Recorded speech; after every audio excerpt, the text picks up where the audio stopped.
Hi hello నమస్తే. నేను మీ కట్టా కార్తీక్. కూటమి పరిపాలనకి 6 నెలలైంది. ముఖ్యమంత్రి చంద్రబాబు నాయుడు గారు అందరిని మంత్రులను పిలిచి మాట్లాడుతున్నారు. నిన్న క్యాబినెట్‌లో కూడా అందరితో మాట్లాడారు. మంత్రులకు రేటింగ్ కూడా ఇస్తున్నారు. వాళ్ళ పనితీరు మీద రివ్యూ కూడా చేస్తున్నారు. అయితే మంత్రుల పనితీరులో నంబర్ 1 స్థానంలో పవన్ కళ్యాణ్ ఉన్నారు అనేటువంటిది మనం కూటమి నాయకుడి నుంచి అందుతున్నటువంటి మాట. పవన్ కళ్యాణ్ అలా ఎలా సాధించగలిగారు? ఆయన తొలిసారి ఎమ్మెల్యేనే, తొలిసారి మంత్రే. అనేక మంది సీనియర్స్ ఆ క్యాబినెట్‌లో ఉన్నారు.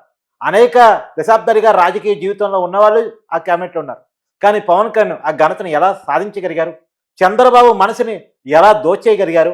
ఆయనిచ్చే రేటింగ్‌లో నంబర్ 1 స్థానాన్ని ఎలా సంపాదించగలిగారు? తెలుసుకునే ప్రయత్నం చేద్దాం. విశ్లేషణ చేసే ప్రయత్నం చేద్దాం. మనతో ఉన్నారు సినీ, రాజకీయ, సామాజిక విశ్లేషకులు చందు శ్రీనివాసరావు గారు. సార్ నమస్కారం సార్. నమస్కారం అండి. సార్ చంద్రబాబు నాయుడు గారు అంత ఈజీగా రేటింగ్‌లు ఇవ్వరు. మీకు తెలుసు. కొన్ని దశాబ్దాల రాజకీయ జీవితం అనుభవం ఆయనది. ఆయన పవన్ కళ్యాణ్‌ని మెచ్చుకుంటూ నంబర్ 1 మా ఆ గత 6 సంవత్సరాలు 6 నెలల కాలంలో పనిచేసిన వాళ్ళ మంత్రులందరిలో కూడా పవన్ కళ్యాణ్ నంబర్ 1 అని చెప్పారు. ఇది ఎలా చూడాలి? కార్తిక్ గారు, మీరు చంద్రబాబు మనసు ఒక్కటే దొయలే ఆయన. ఆ జనం మనసు ఆటోమేటిక్‌గా దోచాడు. అది వేరే విషయం. దేశ ప్రధాని అవును. మనసునే ఆయన గెలవకముందే అవును. పవన్ ఏంటనే తెలుసు. కాబట్టి ఒకటే సుస్థిరమైన అభిప్రాయం, హ్మ్. దేశం పట్ల ప్రేమ, హ్మ్. ప్రజలకు సేవ చేయాలన్న ఆకాంక్ష. హ్మ్.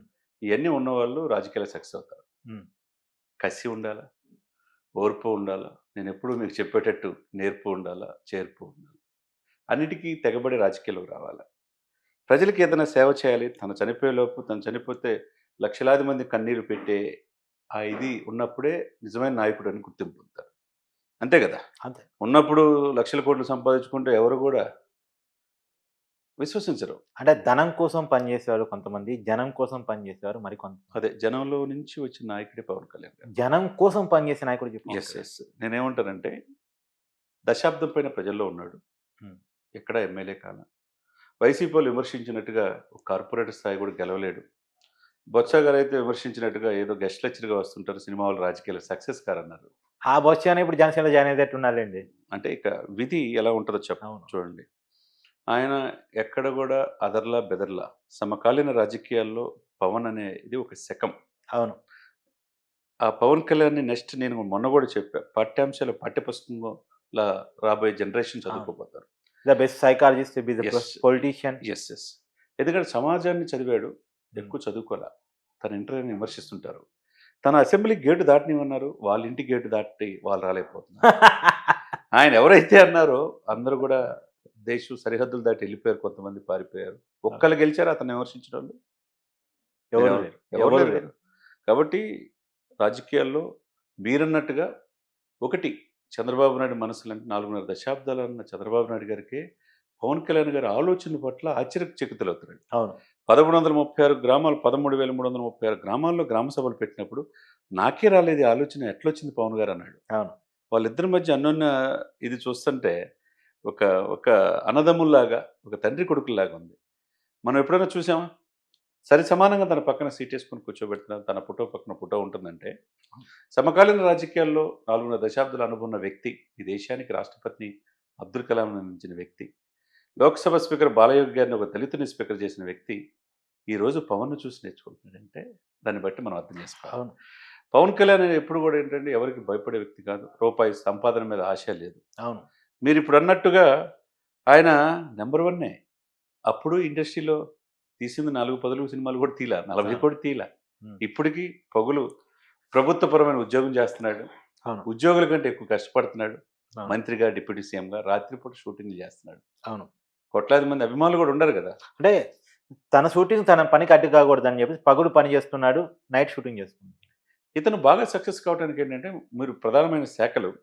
గ్రామీణాభివృద్ధి. అవును. గ్రామాలు బాగుంటే దేశం బావుంటది. అవును. గాంధీ గారు గ్రామాల్లో చెప్తారు కదా! గ్రామ స్వరాజ్యం యెస్. కావాలి. గ్రామ స్వరాజ్యం స్థాపించడం. ఆ రోజు మహాత్మా గాంధీ గారు చెప్పారు. ఈరోజు ఆ కలలు నెరవేరుతుందంటే కేవలం పవన్ కళ్యాణ్ వల్ల. హ్మ్. గ్రామాలకు రోడ్లొస్తున్నాయి. ప్రతి ఇంటికి మౌలిక మంచినీరు. సదుపాయాలు కలుపుతున్నాయి. ప్రతి ఇంటికి మంచినీరు. అది గూడా వాగ్దానాల కూటమి. అది గూడా ఆయనే తీసుకున్నాడు. ఎప్పుడూ మనం చూడలా గ్రామాలకి, పట్టణాలకి రోడ్లుంటాం. హ్మ్. గత 5 సంవత్సరాలు రోడ్లు అస్తవ్యస్తం అయిపోయినాయి. అసలు వాడి గురించి చెప్పుకోవడం కూడా వేస్ట్ లేండి. ఇక పరిపాలనే ఇక నెక్స్ట్ లెవెల్ అసలకి ఏమి మనం అభివృద్ధి చూడలా. అటువంటి సిట్యుయేషన్‌లో అప్పులమయమైన ఆంధ్రప్రదేశ్ నుంచి ఇప్పుడు అభివృద్ధి వైపు మరల్చే దాంట్లో పవన్ కళ్యాణ్ గారు చూపిస్తున్న చొరవ నేటి రాజకీయాలకి స్ఫూర్తే. ఒకవైపు గ్రామీణాభివృద్ధి ఎలా ఉంది గదా! 2 పంచాయతీరాజ్. పంచాయతీల్లో గ్రామ పంచాయతీలకి, మేజర్ పంచాయతీలకి రూ. 100 అంట. రూపాయలు 200 ఏది ఆగస్టు 10 జనవరి 25కి చెక్ రేట్లు కూడా రావు. దాన్ని 15,000కి 25,000కి పెంచి ఫస్ట్ టైం ఒక నాయకుడిగా నిరూపించుకున్నాను. మన దేశం స్వాతంత్రం వస్తే మనం హ్యాపీగా ఉంటున్నామంటే ఆ రోజన్నా గుర్తు తెచ్చుకోకపోతే ఎట్లా? అటానికి దాంతో పాటు పంచాయతీ అందులోను బలమైన పంచాయతీరాజ్ వ్యవస్థ దేశానికి అవసరం. ఆ పంచాయతీరాజ్ చాలా కీలకమైంది. అవును. కేంద్రం నుంచి సఖ్యతగా ఉంటే నిధులొస్తాయి. జల్ జీవన మిషన్ ద్వారా 25,000 కోట్లు వస్తే కనీసం ఉపయోగించుకున్న దాఖలాలు పోలా. ఎక్కడో 29 రాష్ట్రాల్లో ఉంటే 24 ప్లేస్‌లో ఉంది మన వ్యవస్థ. దాన్ని 4 ప్లేస్‌కి తీసుకొచ్చాడు పవన్ కళ్యాణ్ గారు.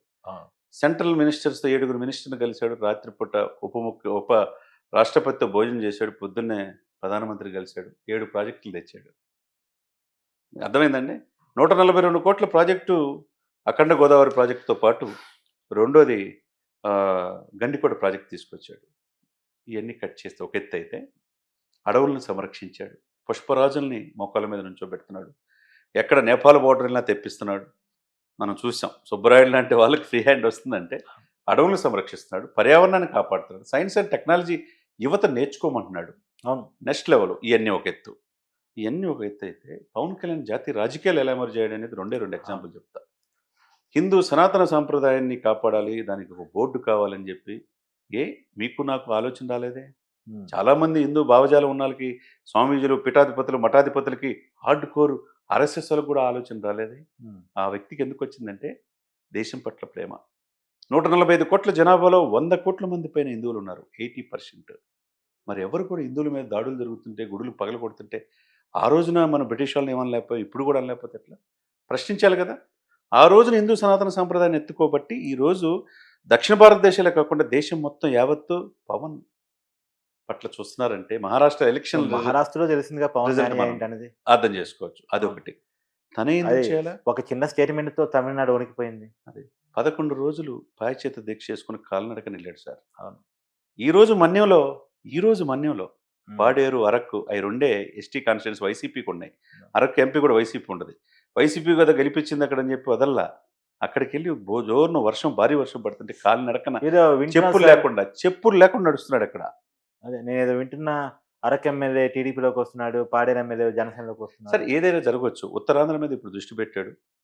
జోరున వర్షంలో కూడా చెప్పులు లేకుండా వెళ్తున్నాడు. అతనికి ఏం కావాలి? ఏదో సినిమాలో డైలాగ్ ఉంటుంది, ఆయనకి ఏమి అవసరం లేదు. ప్రజల ప్రేమ, ప్రజలకి కావాల్సినవి ఏది కావాలో అది అందించాలి.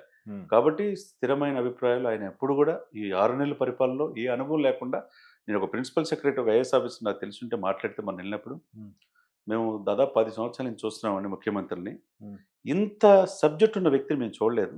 పూర్తిగా అవగాహన చేసుకొని గంటల తరబడి రివ్యూ చేసుకుంటా మమ్మల్ని అడుగుతుంటే మాకు ఆనందం వేస్తుంది అంటున్నారు. ఫస్ట్ వింటాడంట, అందరు చెప్పేది విని తను అడుగుతాడు.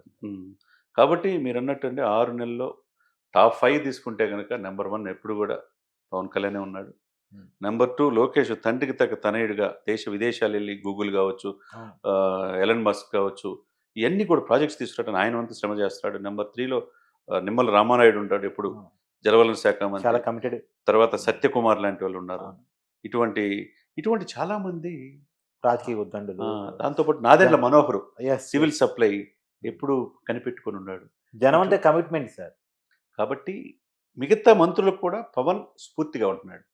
కాబట్టి ఈ కూటమి ఆ రోజు గెలిపించడమే కాకుండా ఈ కూటమిలో కూటమి మంత్రులతో పాటు ప్రభుత్వం కూడా ఐఏఎస్లు, ఐపీఎస్లు చక్కగా పరిపాలించడానికి పవన్ కళ్యాణ్ గారే వాళ్ళందరికీ స్ఫూర్తిగా నిలుస్తారు.